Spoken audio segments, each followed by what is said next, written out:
আরেকটা প্রশ্ন আছে, অনিরুদ্ধ দত্ত লিখেছেন যে ইন্টারন্যাশনাল ফুড ট্রেডে কোনো স্ট্যান্ডার্ডাইজেশন আছে পেস্টিসাইড ও ফার্টিলাইজার ব্যবহারের ক্ষেত্রে?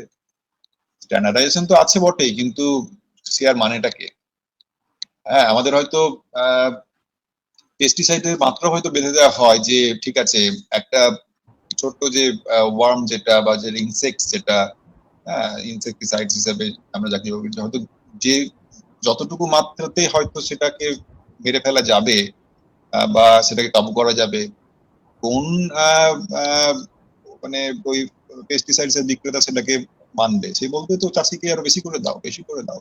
এবং যে ধরনের অভিযোজন বা মানে অ্যাডাপ্টেশনের জায়গাটা যেভাবে তৈরি হচ্ছে, দেখা যায় যে আগের বছর যে ধরনের পেস্টিসাইডস গুলো দিয়ে দিব্যি কাজ করা যেতে পারতো, সেগুলো এবছর আর কার্যকরী হচ্ছে না। আবার নতুন নতুন বিষয় প্রয়োগ হচ্ছে। সুতরাং এই মানে হিটিং দ্য বুশ তা তো ঘটেই যাচ্ছে। আমি গত বছরের যে অভিজ্ঞতা থেকে যেগুলো ব্যবহার করতাম সেগুলোও করলাম, সেগুলো তো ফেল করলো, আবার নতুন করলাম, আবার নতুন করলাম। It's a trial and error. যাচ্ছেটা কোথায়? ওখানেই জমা হচ্ছে সব। সবাই খাবারের মধ্যেই পাচ্ছি আর। ওদেরও তো বাঁচার অধিকার আছে, ওরাও তো মানে নিজেদের মতো করে লড়াই করার চেষ্টাটা করছে। সুতরাং এই জায়গাটা থেকে মুক্তি পেতে হলে আবার সেই আগের জায়গাটাতে ফিরতে হবে।